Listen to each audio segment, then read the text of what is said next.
السلام علیکم ورحمۃ اللہ وبرکاتہ۔ الحمدللہ رب العالمین والصلاة والسلام علی رسولہ الکریم، اما بعد، اعوذ باللہ من الشیطان الرجیم، بسم اللہ الرحمن الرحیم، وَإِلَٰهُكُمْ إِلَٰهٌ وَاحِدٌ لا الہ الا هو الرحمن الرحیم۔ محترم حاضرین، کل کے درس میں آپ لوگوں کے سامنے یہ بات آئی تھی کہ اسلام کی نظر میں توحید کی کیا اہمیت ہے، توحید کا کیا مقام ہے، اور وہیں پر اسلام کی نظر میں شرک کی کیا مذمت ہے، شرک کی کیا کیا خرابیاں ہیں، شرک کے کیا کیا خطرناکیاں ہیں۔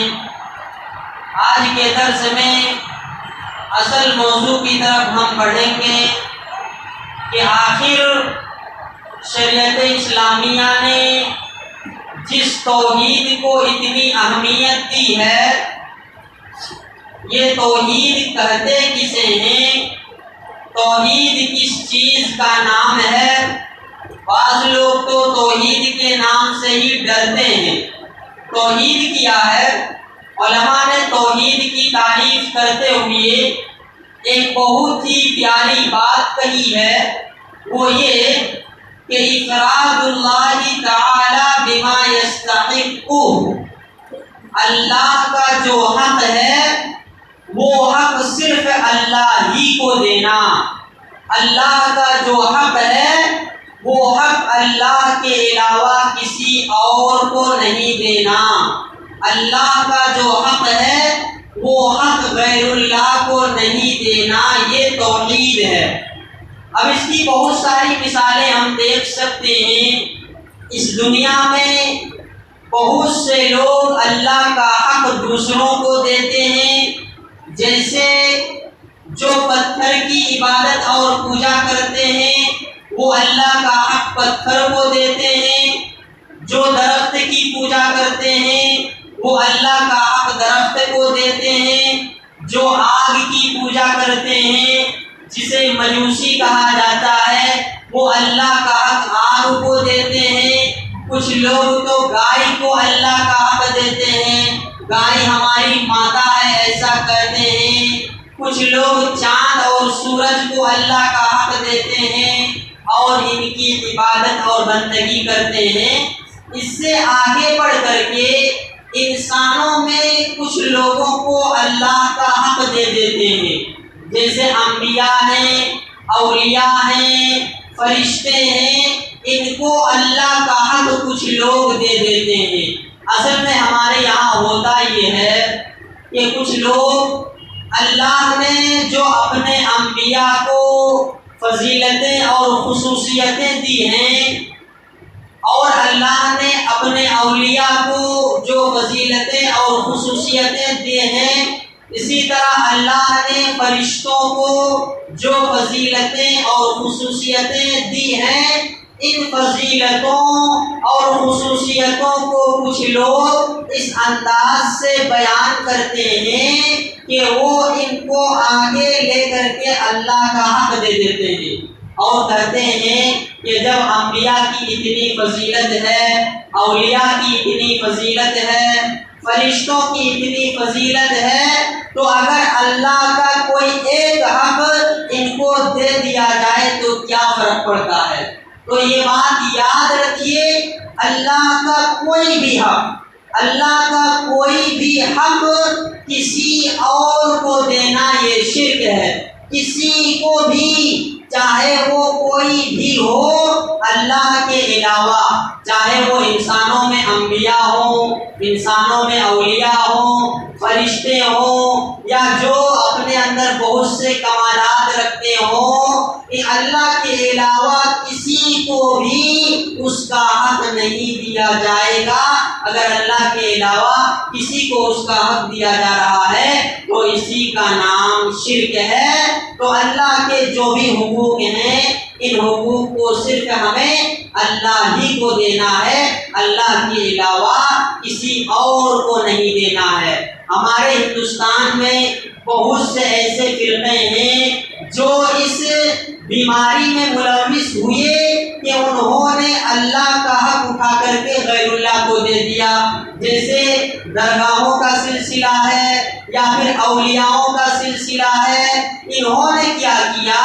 اولیاء کی شان میں غلو کیا، انبیاء کی شان میں غلو کیا، اور انبیاء کی جو خصوصیتیں ہونا چاہیے ان خصوصیتوں سے آگے بڑھ کر کے ان کو اللہ سے ملا دیا۔ اللہ کے حق کو انہوں نے انبیاء کو دے دیا، اللہ کے حق کو انہوں نے اولیاء کو دے دیا۔ ایسا نہیں ہونا چاہیے۔ اللہ تعالیٰ نے انبیاء اور اولیاء کو بہت ساری فضیلتیں دی ہیں، بہت ساری خصوصیتیں دی ہیں۔ اہل حدیث اس کو تسلیم کرتے ہیں اور مانتے ہیں، لیکن ایسا نہیں کہ اولیاء کو اللہ کے جو حقوق ہیں وہ اولیاء کو دے دیے جائیں، اللہ کا جو حق ہے وہ انبیاء کو دے دیے جائیں۔ جیسے عیسائی ہیں، عیسائی کیوں مشرک کہلائے؟ ان کی کیا بیماری تھی؟ ان کی یہی بیماری تھی کہ انہوں نے حضرت عیسیٰ علیہ السلام کو اللہ کا حق دے دیا۔ اللہ کا جو حق تھا وہ اٹھا کر کے انہوں نے عیسیٰ علیہ السلام کو دے دیا۔ قوم یہود ہے، یہ گمراہ کیوں ہوئے؟ اس لیے کہ انہوں نے اللہ کا جو حق ہے وہ حضرت خضر علیہ السلام کو دے دیا۔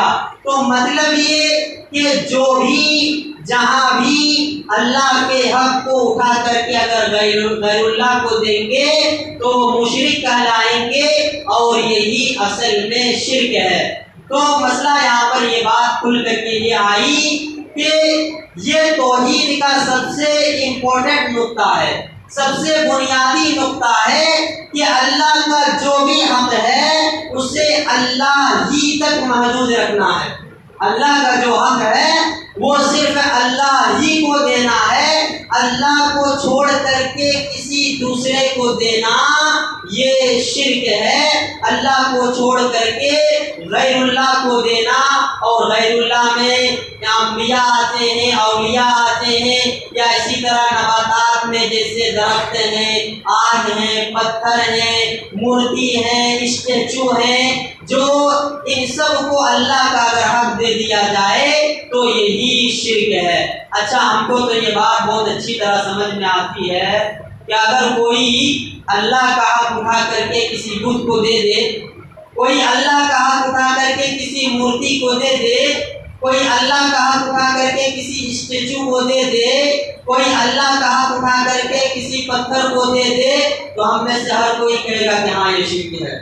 اگر کوئی پتھر کی پوجا کرے تو ایک عام انسان بھی کہے گا کہ یہ شرک ہے، لیکن وہیں پر ہمیں یہ بات بھی یاد رکھنی ہے کہ جس طرح اللہ کے حق کو اٹھا کر کے کسی پتھر اور درخت کو دینا شرک ہے، ویسے ہی اللہ کا حق اٹھا کر کے کسی انبیاء کو، کسی اولیاء کو دینا بھی شرک ہے۔ ہم یہاں پر مار کھا جاتے ہیں کہ اگر کوئی انبیاء کی اور اولیاء کی فضیلت اور ان کی شان بیان کرے اور کہے کہ دیکھو ہمارے اولیاء تو ایسے ہیں، ہمارے ولی نے تو یہ کیا وہ کیا، ہمارے ولی کے اتنے کارنامے ہیں، جب اس ولی کے اتنے کارنامے ہیں تو اللہ کا کوئی حق اٹھا کر کے ولی کو دے دینے سے کیا فرق پڑ جائے گا؟ تو یہی سے فرق پڑتا ہے، یہی سے شرک کا دروازہ کھلتا ہے، اور یہیں سے ہماری توحید میں فرق آنے لگتا ہے، اور ہماری توحید کھوکھلا ہونا یہیں سے شروع ہوتی ہے۔ تو جس طرح ہم اللہ کے حق کو بت اور مجسمے اور درخت اور پتھر کو دینا شرک سمجھتے ہیں، ویسے ہی اگر کسی نبی کو، کسی ولی کو اللہ کا حق دیا جائے تو ہمیں اس کو بھی شرک سمجھنا ہے۔ اچھا، اللہ کا حق کیا ہے؟ وہ کون سے حقوق ہیں جو ہمیں صرف اللہ ہی تک محدود رکھنا ہے، اللہ کے علاوہ کسی اور کو نہیں دینا ہے؟ تو یہ بات یاد رکھیے کہ قرآن نے اللہ کا جو حق بیان کیا ہے اور نبی نے حدیثوں میں اللہ کا جو حق بیان کیا ہے وہی حق ہے، وہی ہم اللہ کے علاوہ کسی اور کو نہیں دیں گے۔ اہل حدیثوں کی یہ خصوصیت ہوتی ہے کہ وہ ڈائریکٹ قرآن اور حدیث سے لوگوں کا رشتہ جوڑتے ہیں۔ تو اللہ کا حق کیا ہے کہ صرف اللہ کو دیا جائے؟ تو اللہ کا حق وہ ہے جو قرآن نے متعین کیا ہے اور جو حدیث نے متعین کیا ہے، یہی اللہ کا حق ہے، اس کے علاوہ کوئی اور اللہ کا حق نہیں ہو سکتا۔ آپ اور آگے بڑھیے، دیکھیے اللہ تبارک و تعالیٰ کے بہت سے حقوق ہیں جو قرآن اور حدیث میں بیان کیے گئے ہیں، بہت سے حقوق ہیں، ان میں سے بنیادی طور پر 3 حقوق ہیں جو علماء نے بیان کیے ہیں۔ علماء نے قرآن کی تمام آیتوں سے اور تمام احادیث سے جمع کر کے خلاصے کے طور پر اللہ کے لیے 3 حقوق بیان کیے ہیں جو کہ بہت مشہور اور معروف ہیں۔ ان میں سے پہلا حق ہے ربوبیت، جسے توحید ربوبیت کہا جاتا ہے۔ دوسرا حق ہے الوہیت، جسے توحید الوہیت کہا جاتا ہے۔ اور تیسرا حق ہے اسماء و صفات، جسے توحید اسماء و صفات کہا جاتا ہے۔ اچھا، ایک آدمی ہے جو ان کو الفاظ کے ساتھ یاد نہیں رکھ سکتا ہے کہ توحید ربوبیت یہ ہے، توحید الوہیت یہ ہے، توحید اسماء و صفات یہ ہے، پھر اس کی تعریف، پھر اس کا معنی اور مطلب۔ ایک آدمی ان سب چیزوں کے چکر میں نہیں پڑتا ہے، بس وہ اللہ کو ایک مانتا ہے، اللہ کی عبادت کرتا ہے، اللہ کے ساتھ کسی اور کو شریک نہیں کرتا ہے، تو وہ بھی موحد کہلائے گا، وہ بھی مسلم کہلائے گا۔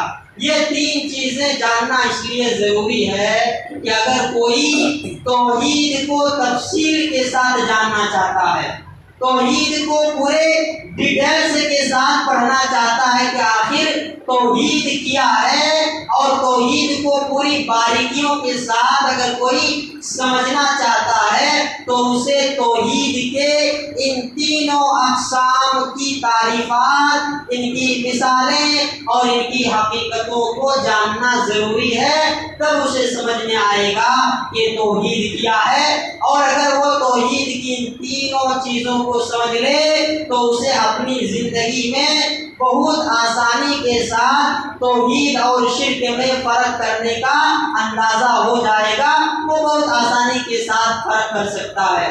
سب سے پہلی چیز لیتے ہیں توحید ربوبیت۔ توحید ربوبیت کیا ہے، اس کا معنی اور مطلب کیا ہے؟ تو توحید ربوبیت کا مطلب یہ ہے کہ اللہ تبارک و تعالی بحیثیت رب جو بھی کرتا ہے وہ صرف وہی کرتا ہے، اس کے علاوہ کوئی اور نہیں کرتا۔ اللہ رب ہونے کی حیثیت سے جو بھی کام کرتا ہے ان کاموں میں صرف اللہ ہی خاص ہے، ان کاموں میں کوئی اور دوسرا شریک نہیں ہے، نہ ان کاموں میں کوئی نبی شریک ہے، نہ ان کاموں میں کوئی ولی شریک ہے، نہ ان کاموں میں کوئی فرشتہ شریک ہے۔ مطلب یہ کہ رب ہونے کی وجہ سے اللہ تعالیٰ جو بھی کام کرتا ہے وہ کام صرف اللہ ہی کے لیے خاص ہے، اور ہم اس کام کو کسی اور کو نہیں دے سکتے ہیں، کسی اور کے لیے وہ کام ہم ثابت نہیں کر سکتے ہیں۔